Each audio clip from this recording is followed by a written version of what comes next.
Hello friends, मैं पीयूष शर्मा और आज हम बात करेंगे भारत के राष्ट्रपति के चुनाव की प्रक्रिया के बारे में। दोस्तों, भारत के राष्ट्रपति के चुनाव की प्रक्रिया बाकी होने वाले चुनाव से थोड़ी सी अलग है। इसमें दो बातें ध्यान रखने की है। पहला कि एक तो ये अप्रत्यक्ष चुनाव होता है, दूसरा इसमें गुप्त मतदान किया जाता है। दोस्तों, भारतीय संविधान के निर्माताओं का यह अभिमत था कि भारतीय राष्ट्रपति के चुनाव में संसद के सदस्यों के साथ साथ राज्यों का प्रतिनिधित्व भी होना चाहिए। इसलिए इन्होंने एक जो आर्टिकल लिया उसमें उन्होंने ये रखा कि भारत के राष्ट्रपति के चुनाव में राज्यों की विधायिकाओं के निर्वाचित सदस्य और भारतीय संसद के निर्वाचित सदस्य दोनों इसमें भाग लेंगे। अब चूंकि राज्य की विधानसभाओं के निर्वाचित सदस्यों की संख्या काफ़ी ज़्यादा है और संसद के सदस्यों की संख्या जो है वो काफ़ी सीमित है, तो उसमें एक मत करने के लिए, सामंजस्य बिठाने के लिए एक नई अवधारणा लाई गई जिसे मत मूल्य की अवधारणा कहते हैं, वोट वैल्यू। अभी मत मूल्य क्या होता है? इसमें क्या किया जाता है, प्रत्येक विधायक की एक मत मूल्य होता है। उसको मत मूल्य निकालने के लिए क्या फॉर्मूला यूज़ किया जाता है, वो थोड़ा ध्यान रखने की चीज़ है कि राज्य की कुल जनसंख्या में राज्य के कुल निर्वाचित सदस्यों का, राज्य की विधायिका के निर्वाचित सदस्यों का भाग दिया जाता है। इससे जो वैल्यू प्राप्त होती है उसमें दोबारा से 1000 का भाग दिया जाता है, डिवाइड किया जाता है। इससे जो संख्या प्राप्त होती है उसे प्रत्येक एक विधायक का मत मूल्य कहते हैं। ये अलग अलग राज्यों में अलग अलग हो सकता है। अब जब विधायकों का मत मूल्य प्राप्त हो जाता है, इससे हम सांसदों का मत मूल्य निकालते हैं। एक सांसद का मत मूल्य निकालने के लिए जितने भी राज्य हैं उनमें जितने विधायक हैं उनके मत मूल्य का योग किया जाता है। जो योग प्राप्त होता है उसमें कुल सांसदों की संख्या का भाग दिया जाता है। इस भाग देने से जो वैल्यू प्राप्त होती है उसे एक सांसद का मत मूल्य कहा जाता है। तो हमें इस तरह से विधायकों का मत मूल्य प्राप्त होता है और सांसदों का मत मूल्य प्राप्त हो जाता है। इसके बाद राष्ट्रपति चुनाव में गुप्त मतदान और अप्रत्यक्ष चुनाव द्वारा चुनाव प्रक्रिया की जाती है। दोस्तों, इसमें एक चीज ध्यान रखने की है कि इसमें एक अवधारणा है एकल संक्रमणीय मत का, जिसे सिंगल ट्रांसफरेबल वोट कहते हैं। इसमें क्या किया जाता है कि प्रत्येक विधायक और सांसद को जितने भी उम्मीदवार होते हैं उनको वरीयता के क्रम में अपना वोट देना होता है। मान लीजिए कि 4 उम्मीदवार राष्ट्रपति के चुनाव में भाग ले रहे हैं, A, B, C, D।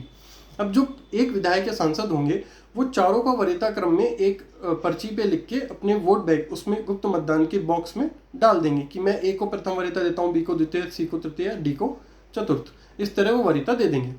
जब प्रथम चरण में वोट की काउंटिंग होगी तो जिन उम्मीदवारों को प्रथम वरीयता के वोट मिले हैं, फर्स्ट प्रायोरिटी जिन जिन उम्मीदवारों को मिली है वो उनके वोट काउंट में आ जाएगी, उनको नंबर उतने मिल जाएंगे। इसमें अब जीता हुआ उम्मीदवार कैसे डिसाइड होगा कि एक निश्चित प्रतिशत निश्चित किया जाता है कि जिस उम्मीदवार को इतने प्रतिशत से ज़्यादा वोट मिल जाएंगे उसका चयन राष्ट्रपति के चुनाव में कर दिया जाएगा। अब ये कैसे निकाला जाता है? इसको निकालने के लिए दोस्तों कुल वैध मतों में 2 का भाग देकर 1 जोड़ दिया जाता है। अब आप इसी तरह कह सकते हैं कि ये वैल्यू हमेशा 50% से ज़्यादा निकल कर आएगी, मतलब सामान्य बहुमत की तरह निकल के आएगी। तो हम 50% मार्क लेके चलते हैं, मतलब जिस उम्मीदवार को 50% वोट मिल जाएंगे उसका सिलेक्शन राष्ट्रपति के लिए हो जाएगा, मतलब कट ऑफ जो रहेगी 50% रहेगी। अब प्रथम चरण के मतदान के बाद जब प्रथम चरण का मतदान हो गया, टोटल वोट काउंटिंग प्रत्येक उम्मीदवार को मिल चुकी है।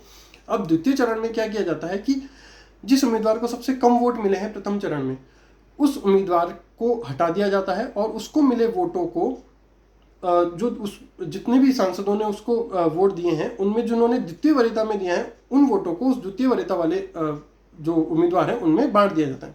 लेट सपोज कि डी उम्मीदवार को मात्र 10 वोट मिले हैं, तो 10 लोगों ने डी उम्मीदवार को प्रथम वरीयता दी है, तो डी उम्मीदवार को हटा दिया जाएगा और जो उसके 10 वोट मिले हैं, 10 सांसदों ने जिन जिन उम्मीदवारों को द्वितीय वरीयता दी है उसमें उनको वोट दे दिए जाएंगे। तो A, B, C हमारे पास 3 उम्मीदवार रह गए, डी वाले वोट A, B, C में डिवाइड हो गए। ऐसे ही द्वितीय चरण की काउंटिंग की जाएगी। अगर किसी उम्मीदवार ने 50% से ज़्यादा वोट हासिल किए हैं तो उसका राष्ट्रपति के लिए सिलेक्शन हो जाएगा, नहीं तो फिर दोबारा से जिसको सबसे कम वोट मिले हैं उसके वोट हटा दिए जाएंगे और उसके प्राप्त वोटों को दोबारा से A और B में, या जो भी प्रथम 2 उम्मीदवार हैं उनमें बराबर से बांट दिए जाएंगे वरीयता के अनुसार।